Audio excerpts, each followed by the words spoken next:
I was diagnosed in February 2022. That was when I came back from NYSC. I was trying to start my PPA and everything. I already had lump in my breast because I have been dealing with the lump since 2019. The doctor said that they were going to perform a biopsy on me. So when they did the biopsy, the result came out in 1 week time. I called the doctor. When I called him, he said this thing has entered cancer. It was just like a joke to me. I ended the call. I told my dad. The next morning we went to the man. When we got to the man's office, the doctor said I should go outside, that he wants to speak with my father. I went outside. After they talked, my father came out and said, let's go. Nobody told me what they discussed. They did not say anything. They only said I should prepare for surgery. In my mind, I thought it was just to perform the surgery to remove the lump. I don't have anything about having a mastectomy. A mastectomy is the total completely taking off of a woman's breast. The doctor now said, do you even know the type of surgery they want to do on you? I said, is it not to remove the lump? No, say no, we are going to cut off your entire breast. After I have cried, crying was never going to solve the problem. I made up my mind to have the surgery. I was leaving my father's compound. My brother's children that I used to play with, I was just telling them to come and hug me and so many things. I was sad. I was just living like I was living to go and kill myself. If I was in a well-advanced country, I don't think my own would have gotten to the stage of removing my breast, or if I was in the hand of a good oncologist, I wouldn't have, because they would have first performed a chemotherapy on me, because I am estrogen positive, and people that are estrogen positive respond to treatment faster than people that are negative. So I may probably respond to chemotherapy very well, that it may not have gotten to the time of taking off my breast. But the doctor that was treating me was a surgeon. He was not an oncologist. So he just performed his surgery, and that should not have been the first part of treatment. When you're treating cancer, chemotherapy usually comes first. They used to give you chemo to shrink the tumor, to take away the tumor. That time I had no clue about what was cancer. I never thought cancer was that serious. I just thought it was just they take off the breast. I had chemotherapy, everything would be fine. I never thought that it was a very, very serious case. When it comes to treating cancer, it is better not to treat cancer than to treat cancer and stop. I treated and stopped. I did not stop because I stopped because the doctor said this is the final stage. I stopped. I was taking tamoxifen. After 6 months of taking tamoxifen, I noticed a lump on the same chest that he did surgery. I went back to the hospital. I showed the doctor this thing. Look at this thing. He said I should not bother. I said no, I'm bothered. What is this thing? He said okay, let's remove it. It was just a minor surgery. I paid for it though. After some time, the thing now came back again. This time it was here. It was just here on top of my neck. It was not shifting my neck, like here was going very inside. If you pour water here, water will just stay here. I was slimming down very much. Cancer actually touched my body, but one thing cancer did not do to me is that it never destroyed my spirit, in as much as it tried to silence me, but it gave me a voice. Sometimes in life, our greatest battle can actually better our greatest purpose.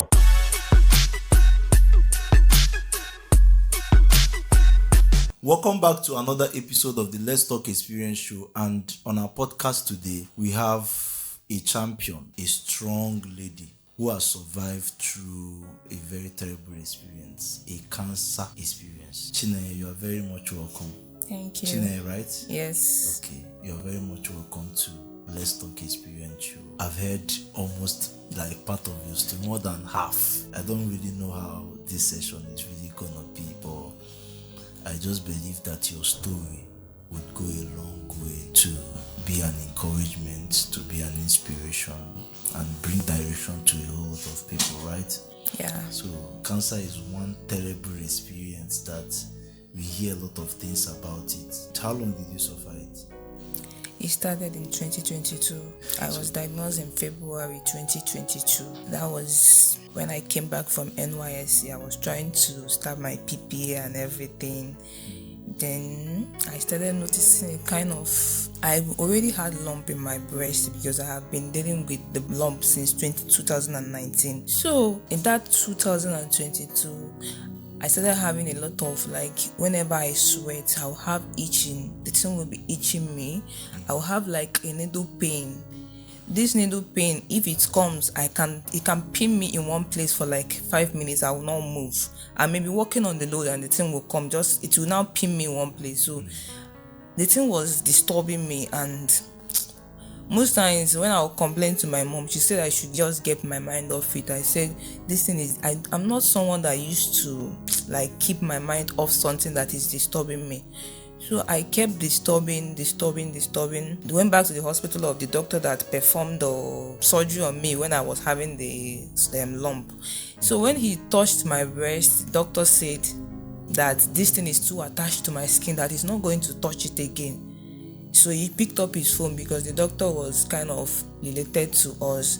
He called the first doctor. The first doctor did not pick. He called the second one. He said that he's sending a patient to him.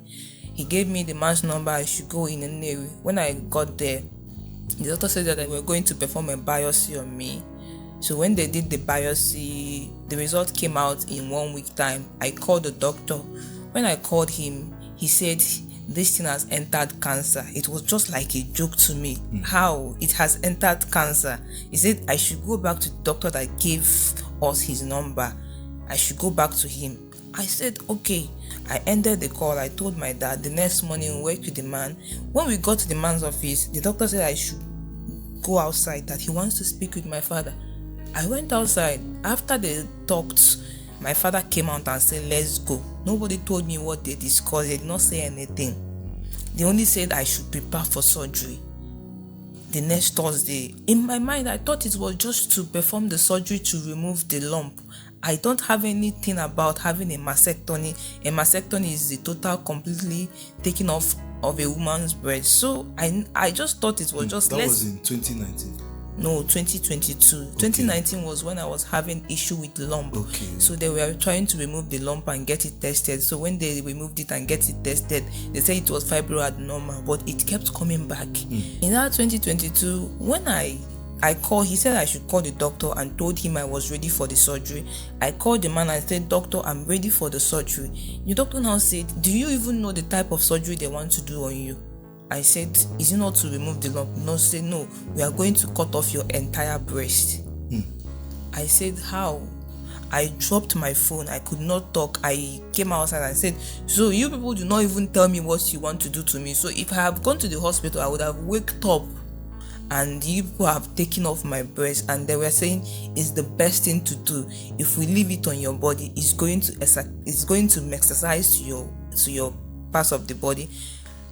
After I have cried, I thought crying was never going to solve the problem. I made up my mind to have the surgery. Again, in my mind, I called one of my friends then. When I told her about it, she said that there is one of their village person that went to India to perform this kind of surgery and she died. She came back as a dead person. I was afraid.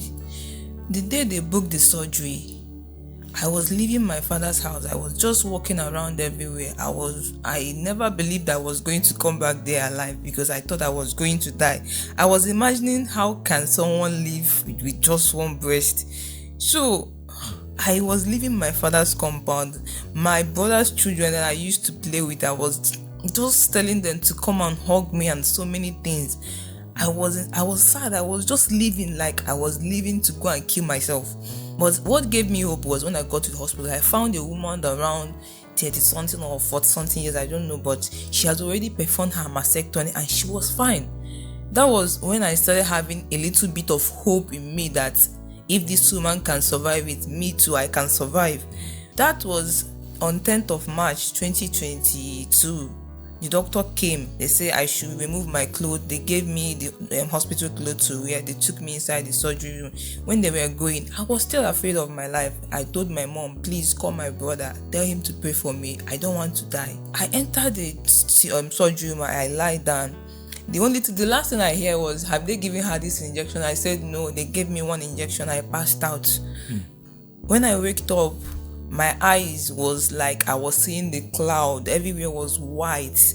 I was hearing voices. The doctor was asking me questions. I was answering, but I did not even know I was the one answering the question. I wasn't feeling any part of my body or anything because of the injection they gave me. After they dressed me and all those things, I waked up and they took me to the ward. I was just there in pain and all those things. When I waked up, I found out that when they performed that surgery, they used to get, there's this area, I don't know what they used to call it, but it's like a screw. They use it to open your body here. and now put that, I don't even know what that bag is called, that bag that those people that used to have prostate cancer used to urinate, they will now put the bag here in you. So that thing was very painful. I was just carrying, the thing was not even allowing me to sleep. I was in pain all through. They just gave me pain relief drugs for like 2 days. They say I should endure the pain. I was in pain. I was there. After like 5 days, they discharged us. I came back home. Was that like the only solution to the cancer, like that removal of breast? That is not the only solution to it. But why did they choose to remove the breast now? If I was in a well-advanced country, I don't think my own would have gotten to the stage of removing my breast. Or if I was in the hand of a good oncologist, I wouldn't have, because they would have first performed a chemotherapy on me. That chemotherapy, because I am estrogen positive, and people that are estrogen positive respond to treatment faster than people that are negative. So I may probably respond to chemotherapy very well, that it may not have gotten to the time of taking off my breast. But the doctor that was treating me was a surgeon. He was not an oncologist, so he just performed his surgery. He just performed his, and that should not have been the first part of treatment. When you are treating cancer, chemotherapy usually comes first. They used to give you chemo to shrink the tumor, to take away the tumor, because according to my result, they said that my breast tissue was free from the tumor, but my lymph node was affected. So it was after all those things that I started reading those, because I never knew what those results were saying. It was after I started reading the result and started finding out that all those things. So those things were not supposed to perform on me, but it happened to me. That time I had no clue about what was cancer. I never thought cancer was that serious. I just thought it was just they take off the breast, I had chemotherapy, everything will be fine. I never thought that it was a very, very serious case. Like, I was taking it as just a minor thing or all that. So when I came back home after 10 days, I removed my stitches, and everything now, all the pain now came down to this my hand. Since 2022 I had surgery. Up till now, this hand is still paining me. Whenever I lift something heavy, the pain will come back. So they normally say don't lift anything with the hand or anything. So when I came back home, I thought that was the end. They said I'm going to take chemotherapy. I never knew what was chemo. I just thought it was just an injection that will cut off your hair and all that. But the first day they gave me that injection, that was like hell to me. I was feeling like, chemotherapy is one thing that will make you to feel very bad, that the way you are going to be feeling, you will not be feeling fine, but you can never lay hand on one thing and say this is what is happening to me. You can never say. The only thing that people can see that is happening to you is that you may be vomiting constantly, going to the toilet constantly, spitting people can see those ones, but the one that is happening inside, it is going to be messing with your hormones. Chemotherapy will kill both your healthy cells and your unhealthy cells. It will enter your body. It's just be like when you get a phone and flash your phone. Chemotherapy is going to flash your system. You will be completely depressed. You don't know what is happening to you. I can just be here crying. What is wrong with you? I cannot lay a hand on a single thing that is wrong with me, but I am sad. So the thing was just dealing with me. I lost my hair, and when they give you that chemotherapy, 1 week after chemo or 2 weeks after chemo, when you touch your hair, do like the way you pour hot water on a chicken and the hair will just be pulling. When you touch your hair, the hair will you pull. You may not be saying that you will go cut them. You can lie down on the bed. When you wake up, you will see your hair on the bed. It's going to be dropping on its own. Chemotherapy is killing the cells that is responsible for your hair growth. So you're going to lose your hair. All the hairs in your body. My fingers were black. My toes were black. My colors were changing. Like, during that time, I lost confidence of coming outside, because I don't have to tell you that I'm sick. Once you see me, you will say, are you sick? I don't have to tell anybody that I'm sick, but once you come across with me, you will say I'm sick. So I just don't like going out that time. I just like staying in there. Even when I want to go out, I will cover myself, use face mask, cover everywhere, so that people will not look at my face, because my eyeball was actually yellow that time. And the funniest part of it is that this doctor that treated me in 2022 gave me 6 cycles of chemotherapy without one single test of full blood count, liver function and kidney function. it was this recent one that I know that before each cycle of chemotherapy, you must do these 3 tests and bring to the doctor and show the doctor. When the doctor will now see it, it's going to examine, even if it's your white blood cell that is not up to normal, they are going to give you injection to increase your white blood cell so that your immune system will be able to be good to take chemotherapy. Because if your immune system is not okay to take chemotherapy, you are likely to die from that place. Even the cancer, the chemo is likely to kill you even before the cancer kills you. So I was taking all those things I never knew. I had the woman I told you I met at the hospital when I went to do the surgery. She died along taking chemotherapy.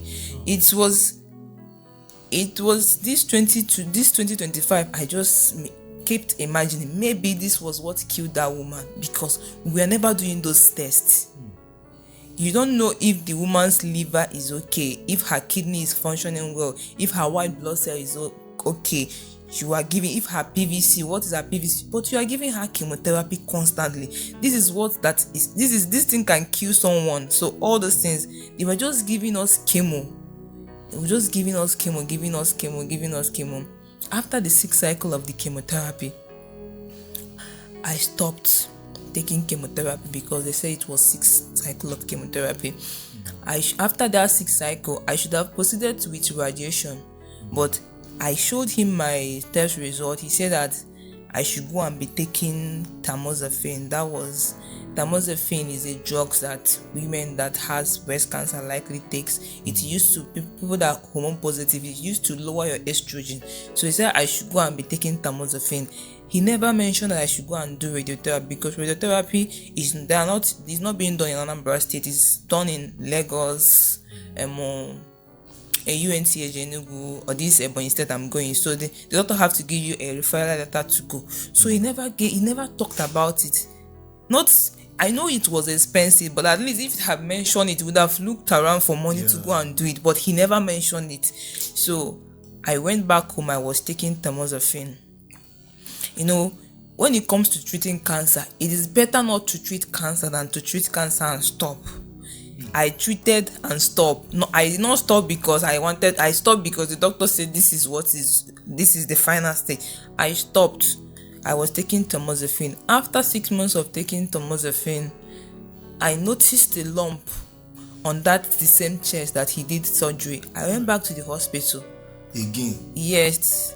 I went back to the hospital. I showed the doctor this thing. Look at this thing. He says, what is that? I should not bother. I said, no, I'm bothered. What is this thing? He said, okay, let's remove it. He now removed it for me. He removed it. It was just a minor surgery. I paid for it though. After some time, the thing now came back again, because when it was coming back, I never wanted to tell my parents about it because I don't want them to be thinking again. So the thing came back again. This time, it was here. It was just here on top of my neck. The thing was there, and it made me to start, whenever I wear any clothes like this, I will tie a scarf to cover my neck. I used to wear clothes that will cover my neck well, because it was not shifting my neck, like here was going very inside. If you pour water here, water will just stay here. I was slimming down very much. And this was after they have done the mastectomy. And I was just bothered. I was going to hospital. So one day, I remember that the day that first doctor wanted to call him, he wanted to call another doctor. So, and he mentioned the name of that hospital. I said, let me go to that hospital. When I got to that hospital, I met the doctor. I showed him. He examined me and said, and I told him I have not done radiation. He said, okay, I should go and do a CT scan. That was my first time of doing a CT scan. But before any cancer patient, before a treatment should be started for any cancer patient, you must do a CT scan. But I did treatment without a CT scan. So that was my first time of doing a CT scan. I went and done the CT scan. I came back with the result. When I came back with the result, they said the doctor traveled. I should come back on Sunday. It's going to be around on Sunday. On Sunday, I left church early. I went to see the doctor.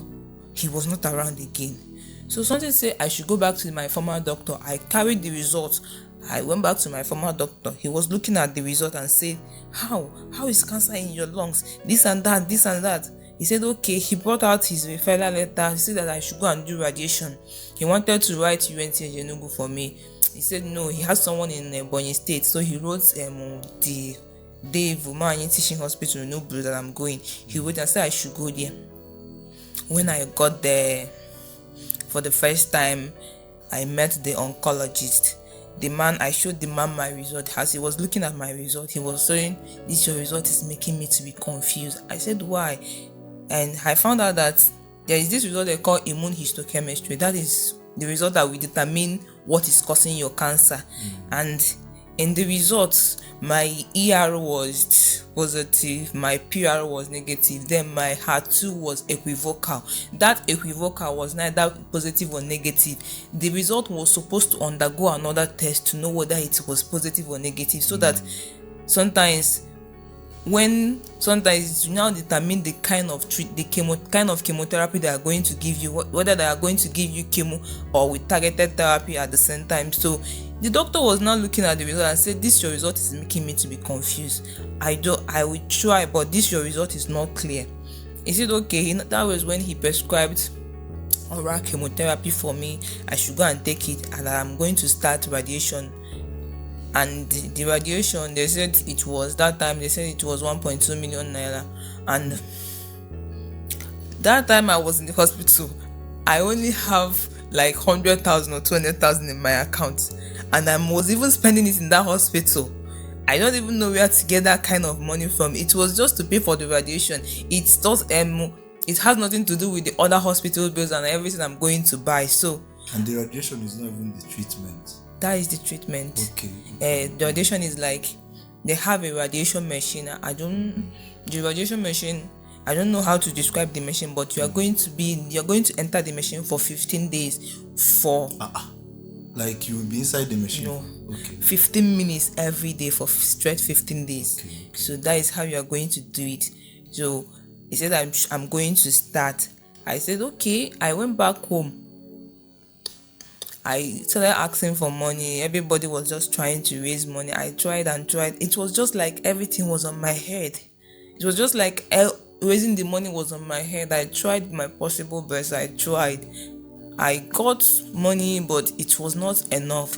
And the radiology that was told me that I don't have to start radiation and stop. That is going to cause me more harm than good.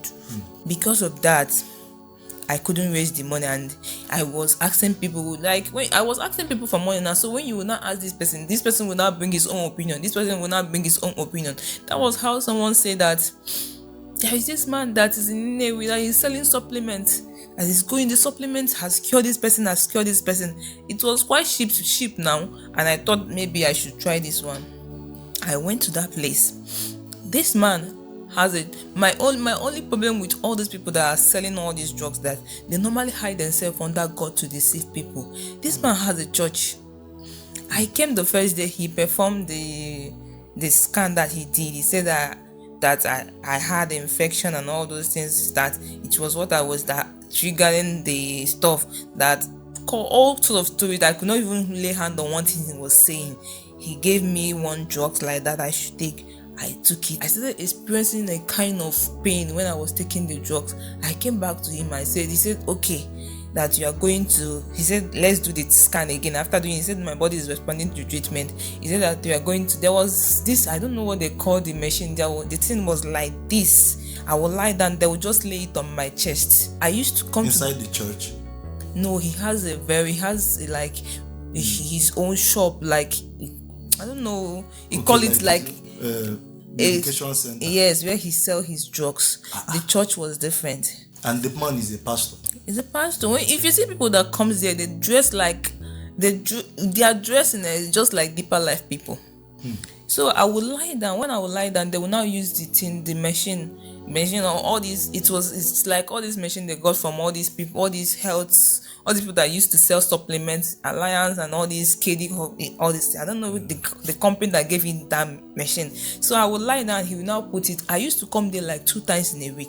Each section was costing me 10,000 naira. I did that in like 20 times or more than 20 times. Nothing was coming out of it. I would come back and say, these drugs I'm taking are not working. He will now say to me, okay, this one did not work, he will stand up and look at his shelf. He was using me to test all the drugs that he had. I was just buying. At some point, I was now slimming down very much. There was one day I went to main market. I saw one of my classmates. He was looking at me and said, Chineye, are you fine? I said, I'm fine. He said, no, you are not fine. You are not fine. This is not you. I said, I'm fine. He said, no, this is not you. That time, I will not go anywhere. I will be at home, lying down. My body will be paining me. I will be going through body pains. I'm not doing anything, but pain is all over my body. I was trying to find another solution to my problem. That was how that my friend that died this January. She told me she was going to another place. I should come and try the place. I went to that place. These people now did their own scan on me. The first thing they mentioned was that I have a hole in my heart. That the chemotherapy I took in 2022 gave me a hole in my heart. And that time I was going through pain, and if I walk a little, I will be weak. So when they were explaining this, the same symptom I was having, they were explaining the same thing. So I believed it, that I have a hole in my heart. And they said I'm going to buy their drugs. How much was the drugs? Just one capsule of a drugs was 7,000 naira. One capsule. I said I was going to buy it. How many am I going to drink? They don't even know. I will just be drinking. If I did not buy those people drugs, I buy it not less than 150 pieces. Because anything I was, if someone give me money now, I'll use them buy drugs. Anything I was getting, I was using it to buy drugs. Buying. I was taking all those things. Before I started all these things, I did CT scan, and I have a very tiny cancer in my lungs. It was just small. That was what the CT scan mentioned. But after these two experiences, I actually bought their drugs very new. But because the only good thing that drugs did to me was that it stopped that body pain that was paining me. That was how I now believe that the drugs was working on me, because the pain stopped. I believe it was working on me. And then around January, my cough now started. I started having cough, and they said it was cold because I used to lie down on the floor. He said that maybe it's because I'm lying down on the floor that cold entered my body. They said it was cold, so I believed them. I was taking their drugs. I actually bought their drugs recently. Before that woman that lived in UK sent me that 1.2 million and said I should go to the hospital. I came in contact with she's a reverend sister. I came in contact with her, so she now said she was going to send me money for the radiation. That what I was looking for. I thought she wanted to support me. Then she now sent me the full money and said I should go to hospital. So I left those people drugs. I took the drugs to the hospital. I was taking it until I met my doctor, and my doctor said, how are you? I said, I'm fine. He said, are you having any other symptoms? I said, I'm coughing. He said, you are coughing. When did it start? I could not even picture the time it starts. But what I know is that the cough I was coughing because it was restricting me from talking. I can't talk. I was having like a sensation here that it would be like something is itching me in my throat. I wasn't talking very well. So he said, you are not fine, you are dying, but you don't know. I said, no, I'm not dying. He said, okay, you are fine. He wrote the test that I should go and do the test. When I did the CT scan the second time and I came back, this time the cancer was fully in my both lungs. It was no longer small, it was there very much. He said, if you have wasted a lot of time, you would have built up water in your lungs, and at some point you start coughing out blood. When the doctor now saw my result, he said, we are going to give you chemotherapy again. And he was not giving me, the doctor said, I'm not giving you option to go back home to tell your parents that you're going to take chemotherapy. I'm going to admit you here and I'm going to give you chemo. I'm trying to save you. I don't want you to die. So he said to the nurses, he bought the chemotherapy, the same chemotherapy he wanted to give me. He wanted to give it to someone. He said, use this person chemotherapy and give to her. I will bring another one for this person. He said, she should not go, because if she go now, she may not come back. I cried that night because I never wanted to take chemotherapy. I know the experience I had with chemotherapy the last time, it was very bad. So I never wanted to take that thing again, because that injection, no matter how good they paint it, no matter how good they give it to you, it is going to mess with your brain. I was very sad that night. I was crying. The next morning they came.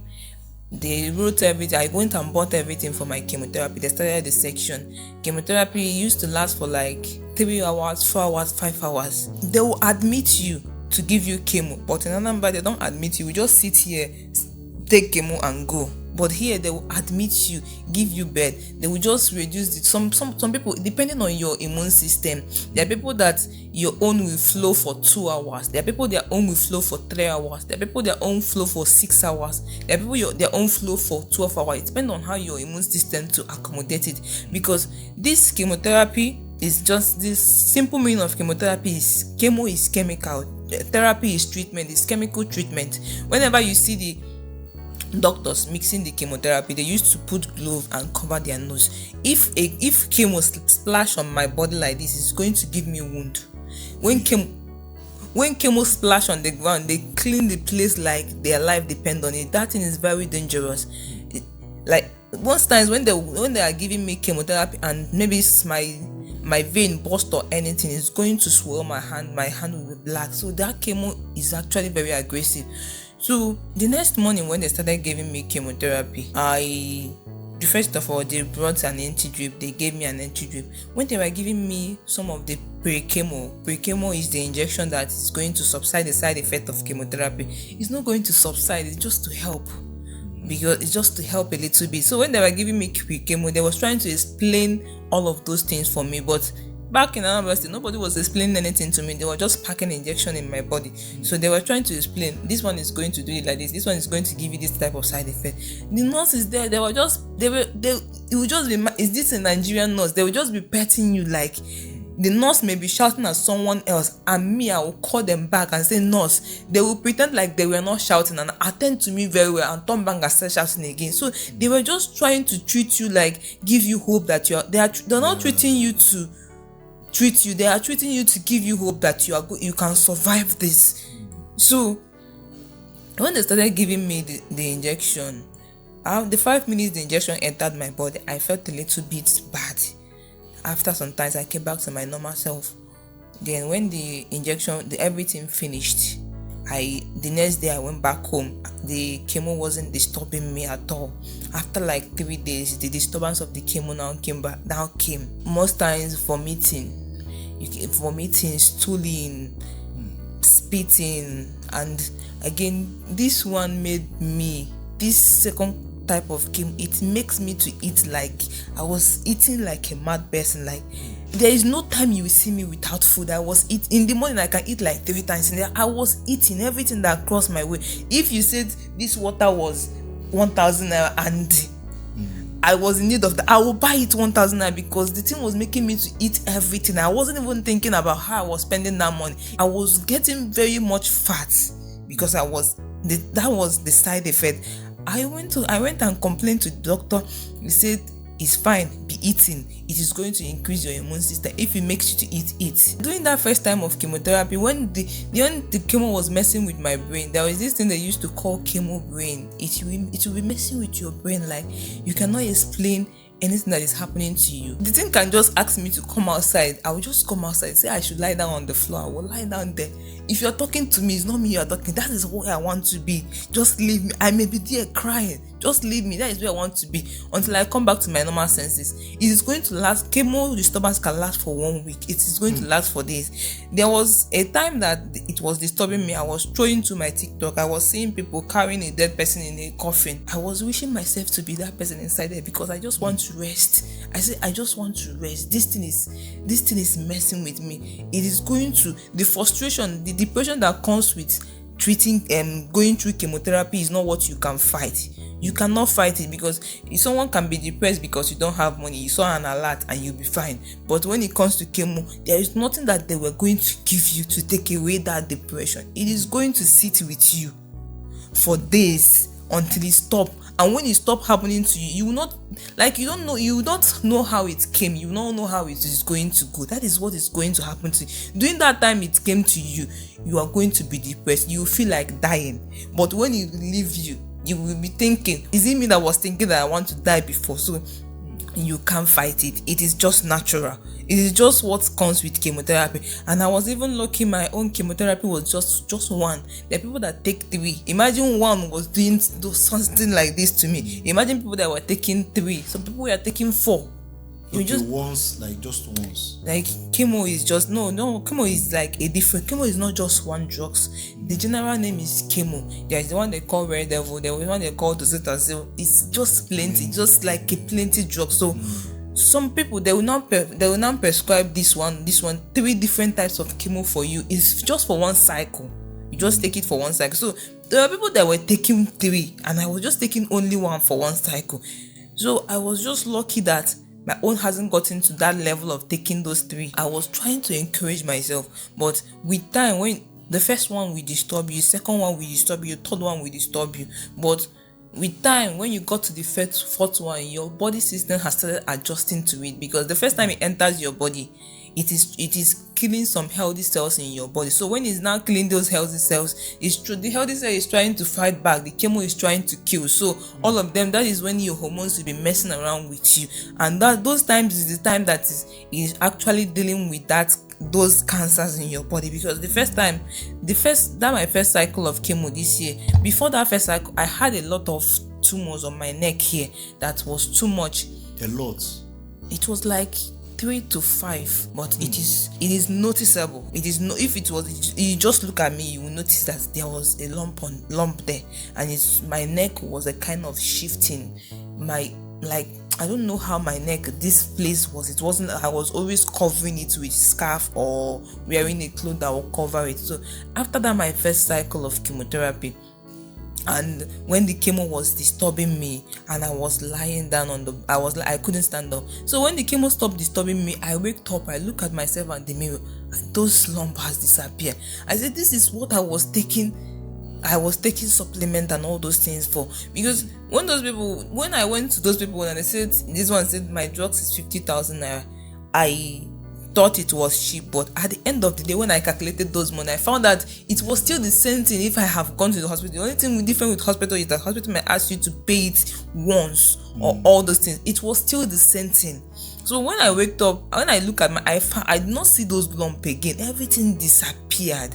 Because after that first one, I never wanted to take that chemo again. But when I looked at myself, I did not see those things again. It gave me hope to take that chemo again.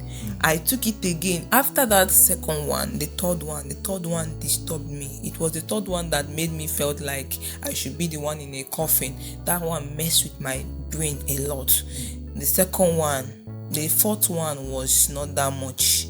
The fourth one was around that Easter week. It wasn't that much. It was fine. My body has started adjusting to the chemotherapy. Even though your body has started adjusting to it, you are still going to feel a little bit of bad.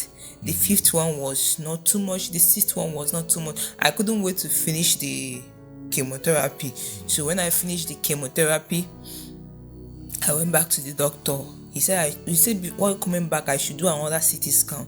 I did the CT scan. That was when I got my result, and the CT scan said that I had no mastectomy in my. At the time of that CT scan, there was no mastectomy again in my lungs. That my lungs was clear and my other part of the body was fine. It was doing that chemotherapy.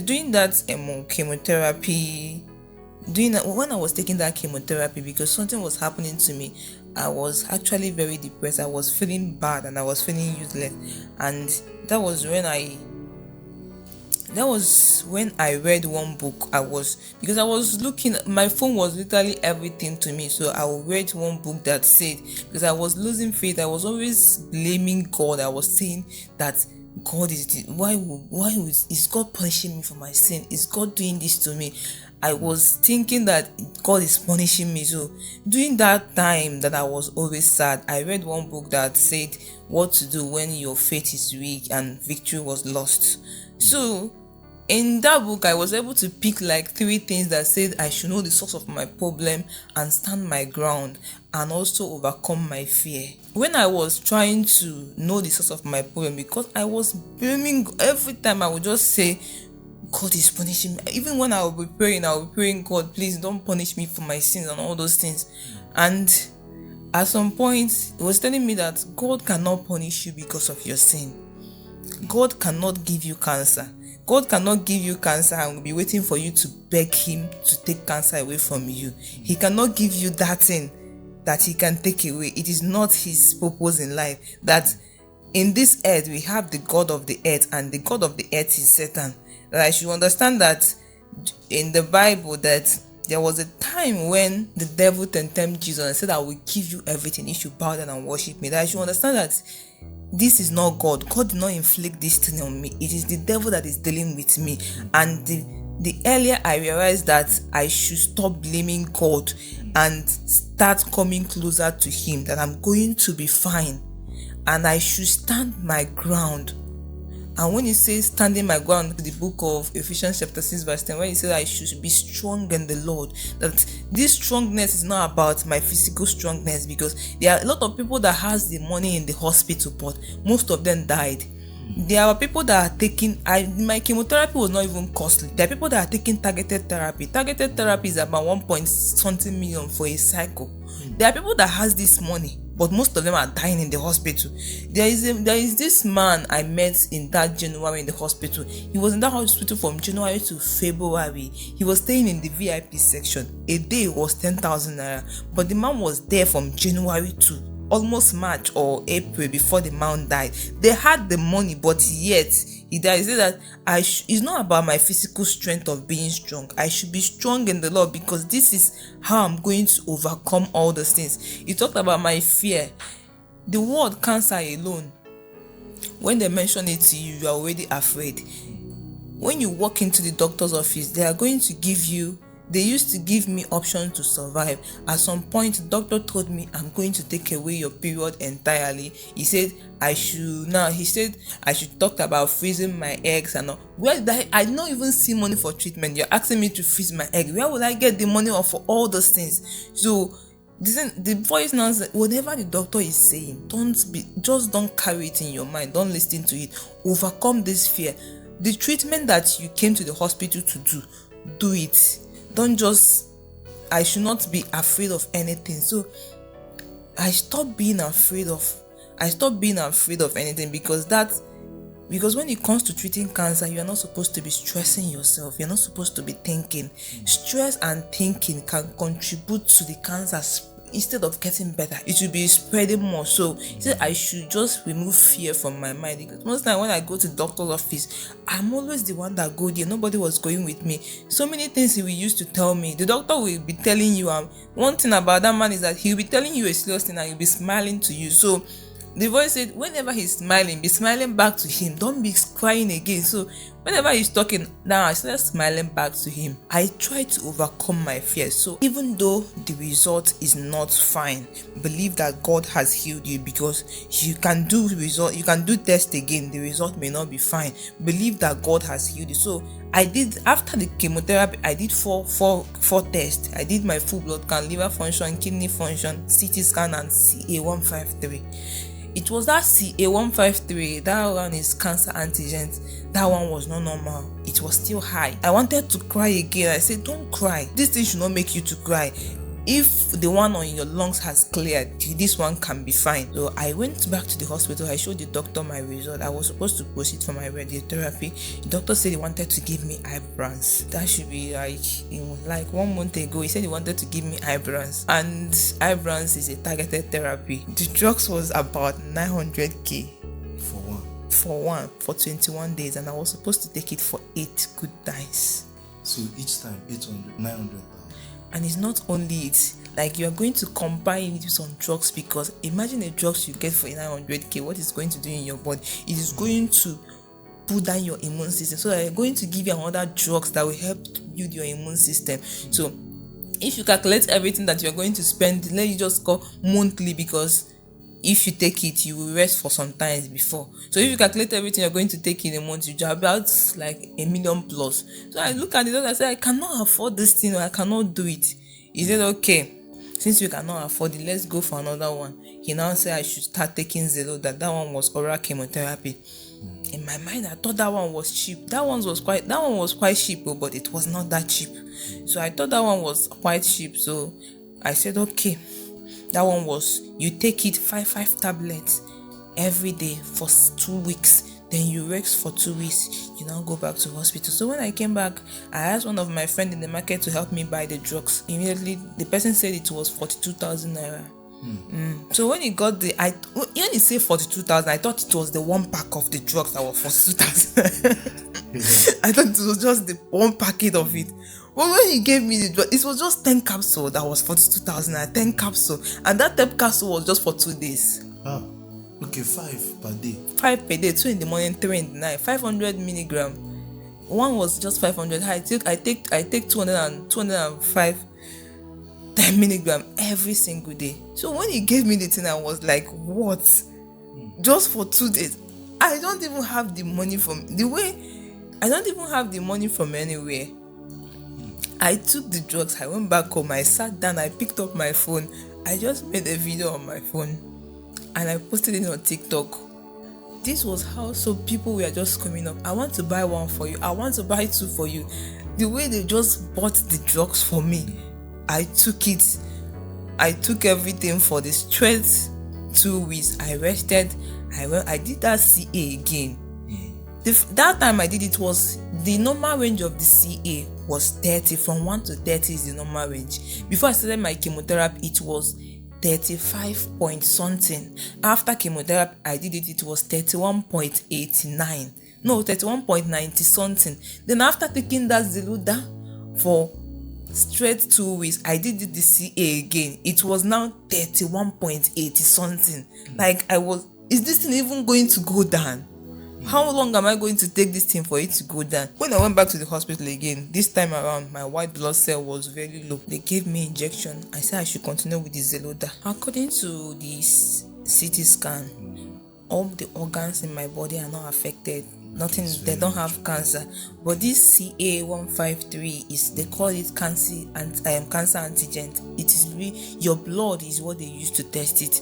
So it is used to determine how your body is responding to the treatment.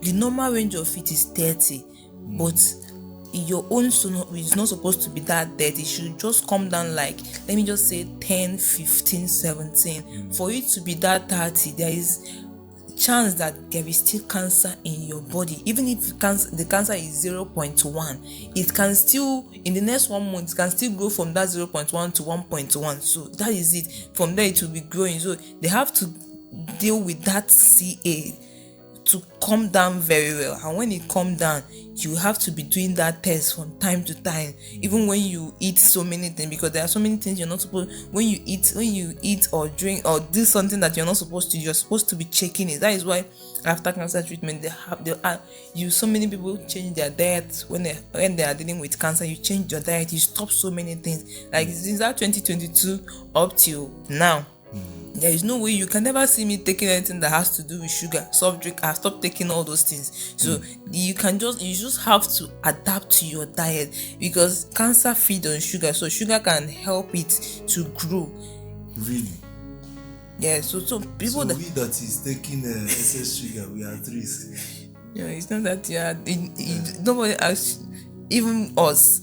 The doctor will ask you to eat everything. Doctor will not ask you to avoid anything. He will ask you your body need everything. But there are some way that people eat. There is some way that you will eating something. You know that you are overeating it. Yeah. You just eat with limits. Some people overeat something. So sometimes when you go to our doctor's office and ask, what am I not supposed to eat, they will always tell you to eat balanced diet. They will always ask you to eat everything, but know how to eat it. It's just not overeating it. For me, not taking sugar was just a decision I made on myself. I stopped taking artificial sugar. I got my sugar from natural sugar, because your body needs sugar. So it was just a decision I made for myself. So you don't have to overdo. Some people used to overdo it. You overdo everything. Some of the causes of this cancer is the kind of lifestyle, unhealthy things that people eat. Some people that doesn't like doing physical exercise, you are getting fat, you don't care. It's evidence of good living. It's not good. Excess fat in the body can actually increase your estrogen and insulin or inflammation. And these three things, the estrogen, the insulin and inflammation, this thing can actually fuel cancer. So it means that likely person fit get cancer, but you no go know. Yes, there are some cancer that you have, you don't know until you start having symptoms. The day I went to do my CT scan, I met a man, a very tall young man. He was crying on the ground, rolling himself on the ground.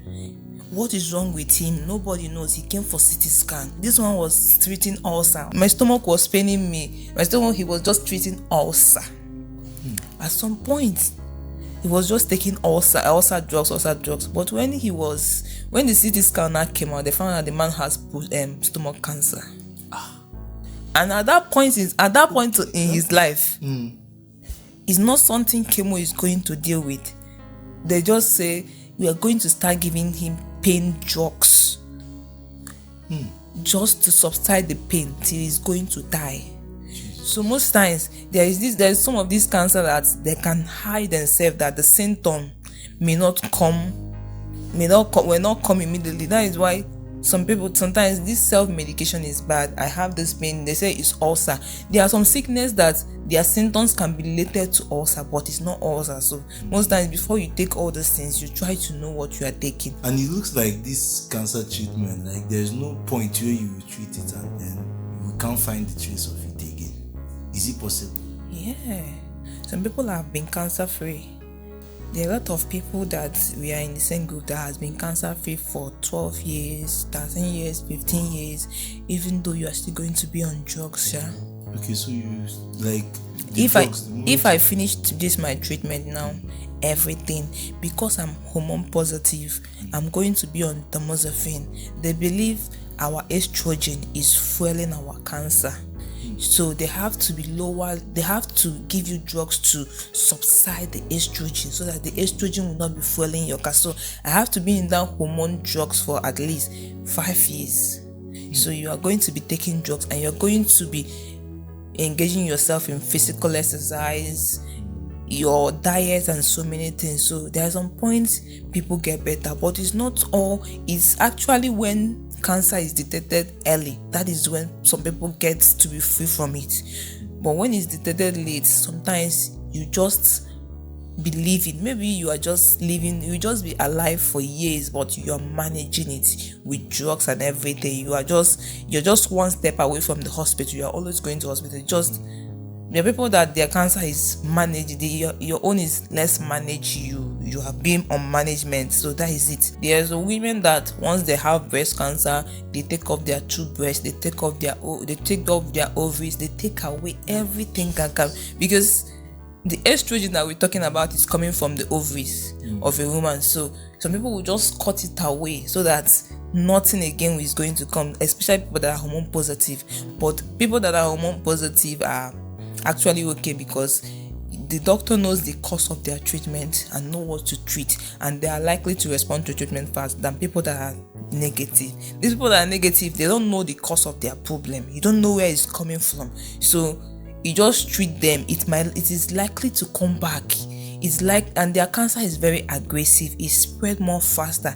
And these people that are negative is mostly that people that has family history of breast cancer, people that usually have that estrogen positive, because you don't know where their cancer is coming from. The thing can be inherited now. Yes. Cancer. It's just like when it comes to a family like this, you just know that there's something that will happen to a family. They will now say that this has not happened in our family before. Maybe their grandmother, great grandmother, or anybody had breast cancer before in past. There is likely a chance that someone is going to have it in future. So sometimes they inherit it from the gene. So cancer can be inherited from gene. So that is when they talk about causes of cancer, one of the causes of cancer is genetics causes, because people can inherit it from the gene. So but can it be transferable? No, it's not Maybe a virus. through intercourse. Cancer is not a virus. It cannot be transferable. It's just like someone having an abnormal cells. Just like when some of the cells in your body start being abnormal. So it's not something that is transferable. Cancer cannot be transferred. During those periods of that experience, what other areas of your life was affected? Did you find it difficult relating with people? Like, what was your relationship life like? Did people leave? Did you have people that encouraged you? This and that? How were you able to skate through that period? During that period, people left. I still made friends. Some people still stayed. Some people that stayed, even though the friendship was not as it used to be. But still, I don't blame anybody. If you talk to me, I'll talk back at you. Cancer has taught me so many things. I don't want to be feeling. I don't want to be feeling bad about anything because I'm already in a bad situation. So me trying to feel bad because of how someone else is feeling is not encouraging. We are just all alive. Yes, it's me today. I have cancer. I don't know who it's going to be tomorrow. So I am not thinking about whoever that is not talking to me or not. So people left. I made friends. Some people don't love you. They just love you because of what they see. So it has made me to realize that there are so many people that don't even love you. They just love you because of what they see. Because when I had that surgery, I lost a lot of friends, and even though it affected me, whenever I look at myself at the mirror, I used to cry. But at some point, I cleaned my tears and said, this thing is never going to come back again. So me crying is not going to solve any situation. I can adjust to my life. There are so many people that are living with one leg. So many people are living with one hand. So many people are just living. Their own is even physical. My own is not physical. Nobody can see it. It's when I talk that people, someone will just see me. I will just come in contact with a man that will just say, find interest in me. Most times I don't want to extend the relationship because I know that if I open myself up to you, it will just end up with, you are going to be fine. God is going to heal you, and the relationship is going to cause. So I don't want to open up myself to anybody again. So just be my friend. Let's just be friends, because it's not going to lead to anywhere. And I don't want to be a burden to anybody. I just find that I'm going to be a burden to somebody, because cancer treatment is, even if when it's not taking your money, it is draining you mentally. So I don't want to be a burden to anybody. All those part of losing friend and all those things, it got to me, but at some point I just get used to it. There was a time that my sister may take my clothes. I would be shouting, bring back my clothes for me. But then cancer made me that my sister can come and pack my clothes. I will not even be bothered about it, because I am even thinking, am I going to survive the next day to wear this clothes? So it was just nothing to me. I was just, my hair, they will say cover it with wig, all those things. I said, leave it, just sleep. Let me just be like this. Let me just be alive and grateful. So it taught me so many things. When I was in the hospital, I had my surgery. They used bandage to cover my chest and everything. I was only wearing just a knicker, and my mom was trying to use wrapper to cover me. But those wrapper was like they were inflicting pain on me. I was throwing it away. They said, you are naked. I said, leave me. So cancer made me to realize that all these things are nothing. So I was not interested in who stopped talking to me. If you stop talking to me and talk to me tomorrow, I will respond. I was even trying to make friends with people that I was not even talking to before, because I try to understand that this life is just nothing. You can just wake up one day. Just doing chemotherapy, sometimes you cannot sleep. You'll be awake, and it's not that you are awake doing something else. You are awake in pain. You can be sweating all through the night. It's called hot flash. You can be sweating. So you are just awake in pain. So all those things, it was not actually making me to be sad. So the people that left. The people that came. But in all of this, I'm still fine with everybody. If you still come back, you're still my friend. If I see you tomorrow, I will still talk to you. So they are not the author of my problem. My problem came to me, so I should not try to use because they stopped talking to me to start being angry with them. So in all of those things, I just found joy with everything that's happening to me, even though there was pain. But I found joy in my pain. I say that my pain will not control me again, because the pain controlled me for some time. But I said, no, this thing is not going to control me again. So I'm not sad that people stop talking to me, even though I know it's not good, but I don't blame anybody. But this thing you said, that when someone shows interest, you wouldn't want to go further.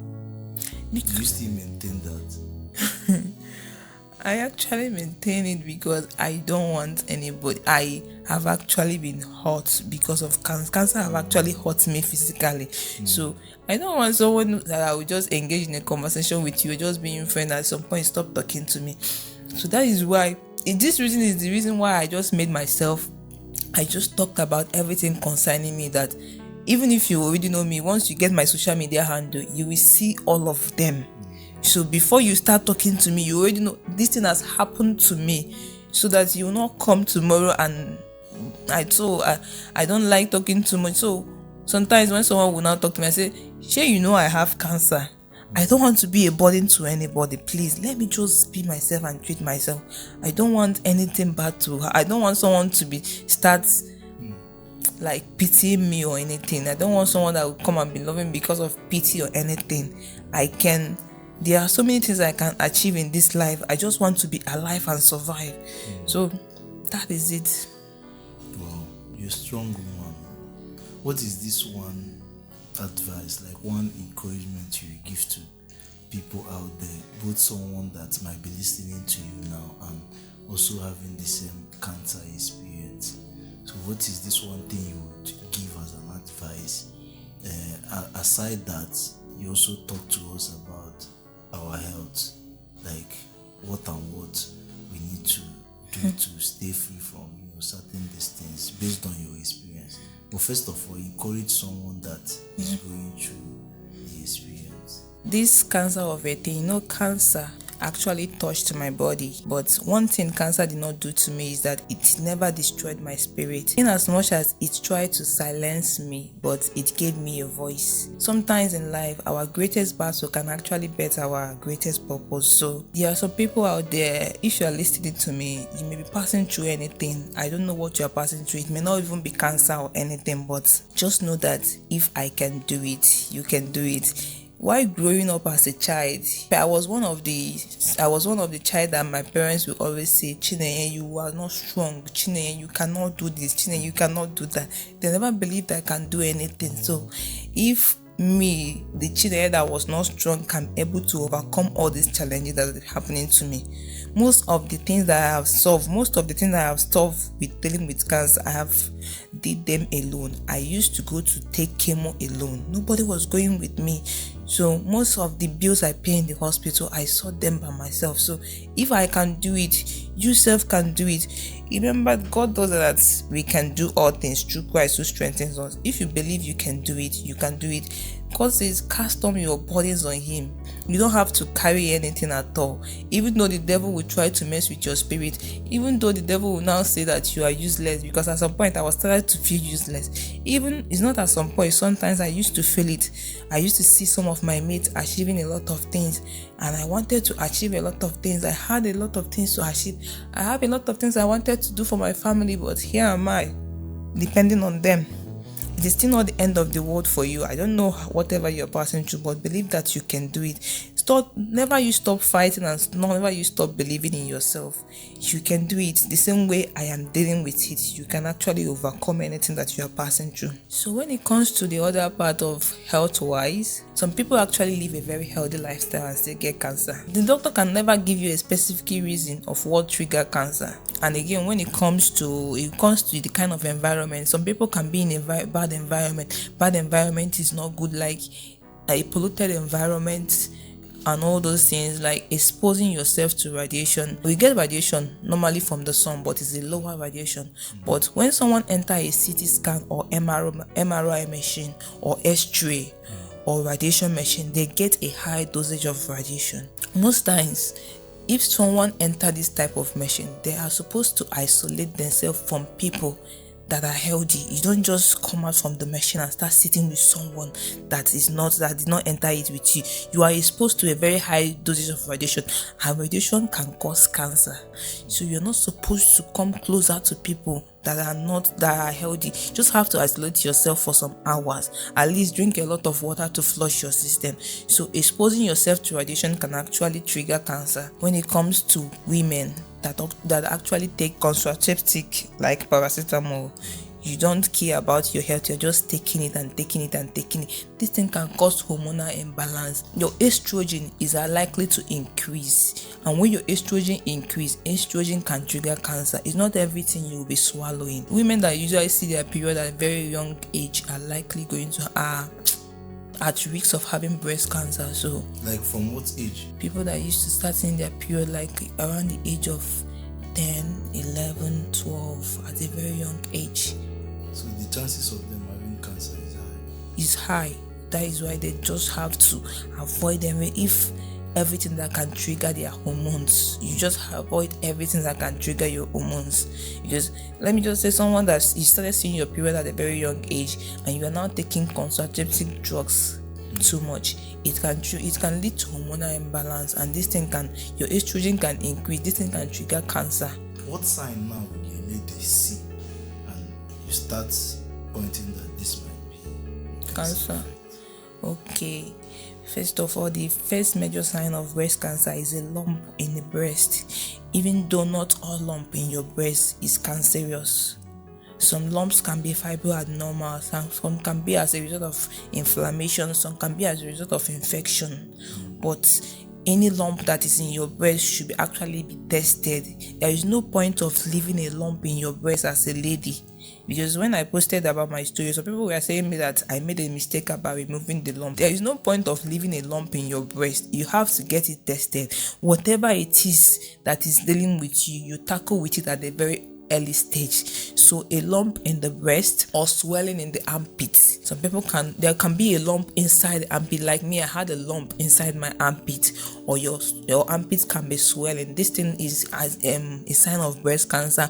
Or your breast changing in size, or again your breast skin, it just be like this, it just be like the skin of an orange peel. These are just the early sign of it, because sometimes when you leave it, there are some of my friends that I have seen at the hospital. When you touch their breast, it's like stone. At that point, that is not longer the early sign of it. Sometimes some people, they are only used to burst, because some people used to manage. Like the breast will burst. Of course, it will burst. It will be like the thing it will just start small and just be like that. At some point, it will start having wound. It will now burst. It will now be wound. So all this, sometimes these people, when they are being diagnosed, you find out that the cancer may not only be in the lungs again, in the breasts again. It can spread to their lymph nodes or in their lungs or other places.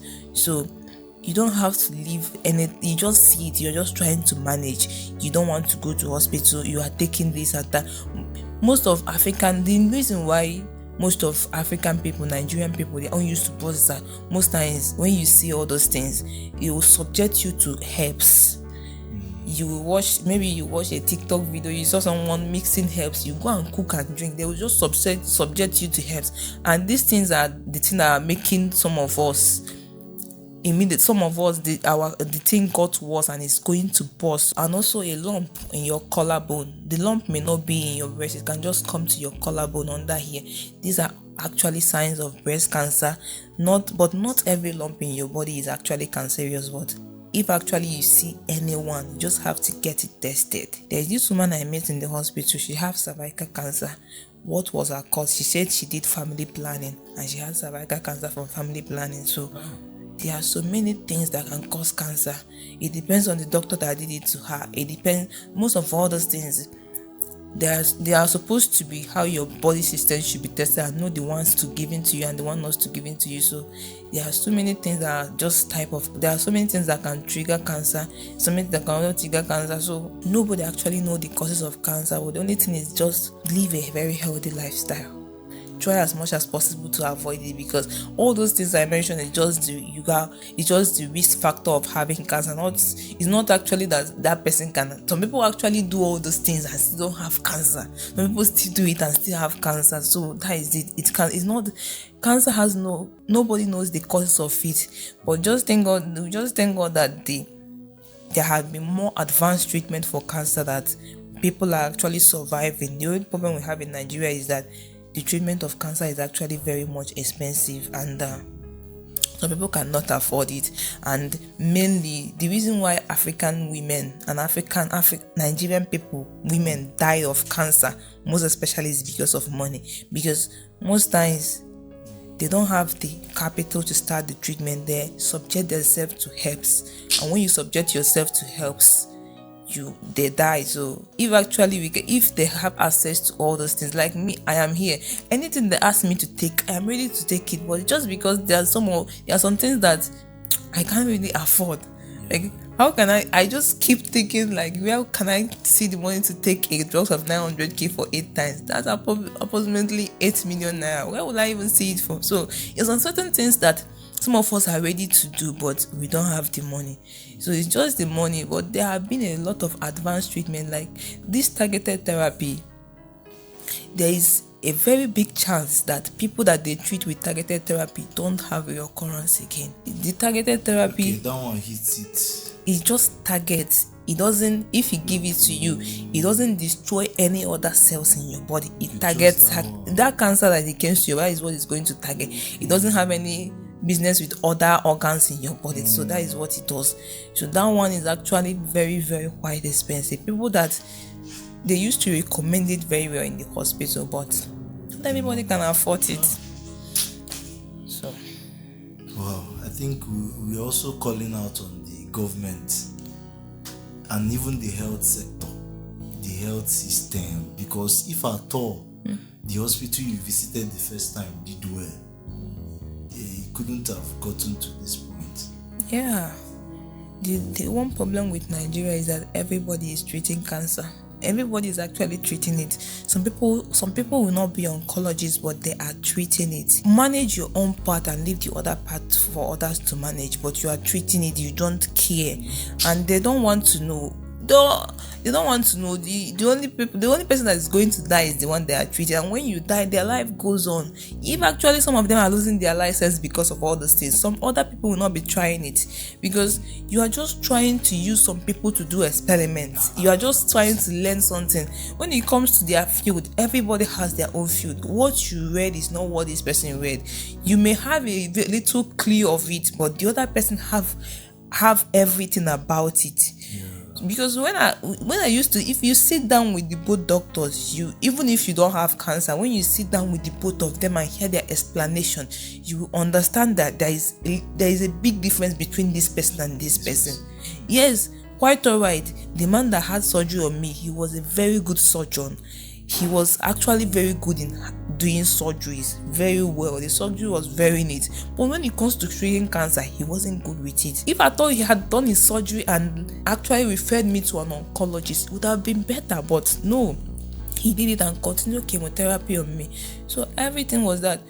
The government, I don't know if they're actually doing anything about it, but I don't know if they can actually provide, if there can actually be a cancer center in all of the state. It's actually going to be fine, because some of us are traveling from this state to this state just to access a cancer center. So when you get to UNTH, you see a lot of patients that has cancer. They are very much. Sometimes the nurses get tired of everything, because nurses are human beings too. Yeah. The doctor that is attending to me, and on Wednesday he will go to UNTH to attend to cancer patient. On Thursday he will go to Abakaliki town to attend to patient. From Abakaliki he will come down to Uburu to attend to patient. From Uburu on one Friday he will go to Imo State. Just one person. What about these students where they graduate from school every year? I don't know. So every year they are graduating thousands of medical so most times when you call him on phone, he's not accessible because he's always busy. Yeah. So there is not even enough doctors. Some nurses are even quitting. Everybody wants to go to UK. That's the problem. That's another thing. Everybody, all the nurses, anybody where they graduate, everybody wants to go to UK because maybe the pay is not, the stress and the pay is not that much. So if there can be cancer center in all the state, it would have been much better. It will reduce too much of population and all those things. The hospital I'm going is a federal hospital, but even the cotton wool that is going to use on me, I'm going to be the one to buy it, is a federal hospital. There is absolutely nothing that is there that you won't pay. You will pay for needle, you pay for cotton, you pay for spirit, you pay for hand glove, you pay for face mask, everything. We are actually, you have not talked about the money that you pay for chemo and all those things, but you're trying to go into all those little things, you will still pay for it. Government are not doing anything. People are dying every day. Since I started this journey with cancer, I know how many people that have died. The last time I was taking chemotherapy, we slept we slept in the ward with a dead person. We don't even know. I slept early. I was sleeping. The woman died in the night. The nurses and the doctor came. They performed their last office. They covered the woman. It was when we wake up in the morning that we know that the woman has died. There is another one that we had conversation together. We took chemotherapy together. We had conversation. We laughed and we went back home. We came back to take chemo. They said she did not survive her own. So many people has died in this cancer journey. Some people that will come, the doctor will tell them how much is their treatment. They will just pack and go back home. They don't have the money. They don't have anything to do. So people are dying. So many people don't even want to go to hospital because of what? The money is too much. Starting from everything you will spend. There is nothing that you will not spend. Before each treatment, you will do scan. Sometimes I used to do tests and scan that will even cost like 300,000 naira. It's just the scan. We have not talked about treatment. So there's so many money is involved. I used to tell people that the only thing that will save you from cancer is, first of all, you have to know God. Another one, you have to have money. Then you have to go to a good doctor. These three things is what is going to save you from cancer. Because if you don't have money, they will just keep you one side and be treating people that have money. Because doctor cannot do anything. All these drugs are foreign drugs. They have to import it. My God, our health system is very bad. Very bad. It's actually very bad. Most hospitals, if you go to it, if you even see their toilets and all those things, this is where someone that is not fine is going. But they don't care. The government are busy doing what is not even necessary. What is not necessary, and people like health system bad, security system bad. My God, like this, like a call out session as well. I just in any little way anybody can, right? These things you share now, like it really got to me. Like my God, people are going through a lot, and you bought all these things for like how many years? You said it's 2022. That was when I was diagnosed with cancer. Almost 4 or 5 years.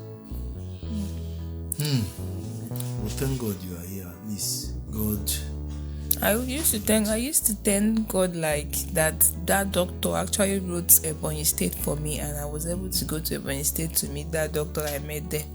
Because if it's not because of him, when it comes to the man will look at you in the face and tell you that if you're not ready to follow my method of treatment, to go back home, I'm not going to treat you. If you want to die, go and die in your house. That is what he will always tell you. So thank God that I was able to go to that doctor, because if I would have gone to another hospital without form of doing radiotherapy, they would have performed radiotherapy on me.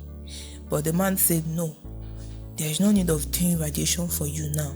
You don't need it now. This is not what you need. What you need is starting your treatment afresh, because you have not done treatment at all. Putting you under that machine is like risking your life. It's like killing you.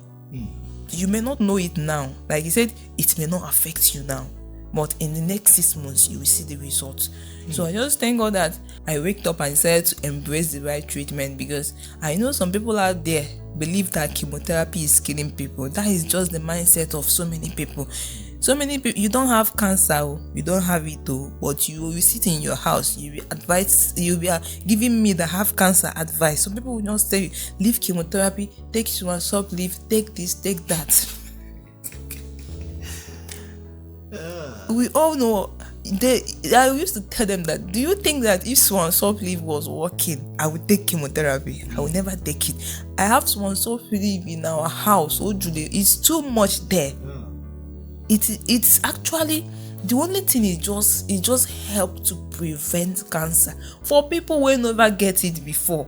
But someone that already have cancer, swap leave can never cure. Even if you drink it even if you drink it from morning till it can never cure. Even so, that thing most times it used to give me low blood pressure whenever I take it too much. So all these things, some people don't even know. You'll be in your house, you don't have it, but you care to advise me, don't eat this, don't eat that, don't eat this. You don't even know what chemotherapy is doing to me, but you want me to leave all of that. The people that used to tell you that chemo is killing people and all those things, you don't have to listen to all those, because at the end of the day, if you are dying tomorrow, you are going to be the one to die, and the only thing that will tell you is sorry. They cannot do anything. So the better you start taking your treatment serious, the better for you, because stop believing that chemotherapy is killing anybody. The only reason why chemotherapy is going to kill you is when you are in the hands of doctor. Because that's what I said, I took 6 cycles of chemo without any liver function and kidney function tests. If all those tests, if those things were bad in my body, I would have probably died. I would have probably died because of all those things. But when you are in the hand of a good doctor, they will manage you very well. So chemo is not killing people. There are so many people. There are thousands of people that are testifying that they are cancer free from those treatments. Those people that are telling you take short leave, tell them to bring one of their patients that they have healed. They can never give you anybody. They will just keep telling you, I have one of my auntie relative that is as healed. That is just their statement. They will never show you that one particular person. But when it comes to hospital, you will see people that has been cancer free for years. There was this old woman that told me in the hospital, anything that this doctor tell you, do it. I say, this is me. I followed his treatment. I am still here and I'm cancer free. She was an old woman, but she was advising me. So go to hospital is the best way to this. The only treatment to cancer is surgery, chemotherapy, radiation, immune therapy, targeted therapy, or bone marrow transplant and all those things. So other ones, you can just manage your diet. You can still take short leave, fight over, but it doesn't cure cancer. It can never cure cancer. Cancer is very aggressive that it needs aggressive treatment to deal with it. If all those things can cure cancer, so many of us will not have been in the hospital. I eat shop like my life depends on it. I drink the water like, but it actually did not do anything. So thank God for your life. And thank God you survived this experience to come now to be saying it. Because you get as it will be that time. You talked about this affecting your brain, this and that. Oh my God, like you really encountered the whole lot. But I thank God you survived through it, and then you're alive to tell the story, and you continue to tell the story. Yeah. And then hopefully, from time to time, we'll see how we can also bring you here to speak more on this, right? So this, beyond this being a podcast, I feel it's also a call out. Is part of what I want to say to people out there is you don't really know what people are going through. So as much as you can, just be nice to people. As much as you can, be nice to people. And no matter whatsoever anybody is going through, that might not really be the end of their lives, right? So, and to the government as well, from our platform, we are speaking to everybody generally. Be your brother's keeper. And to the government, how I wish we can do better. Actually, we can do better. I believe these few things that she shared here would really go a long way. So please do us a favor. Share this video to as many as possible, right? Because beyond being a cancer patient, even if you are not a cancer patient, like there are some people that really need this. You take out a whole lot from this session. So please do well to share this video, and don't forget to subscribe to this YouTube channel to know when we'll bring Chineye back to the podcast. Thank you if you stay true to this point. See you in our next episode.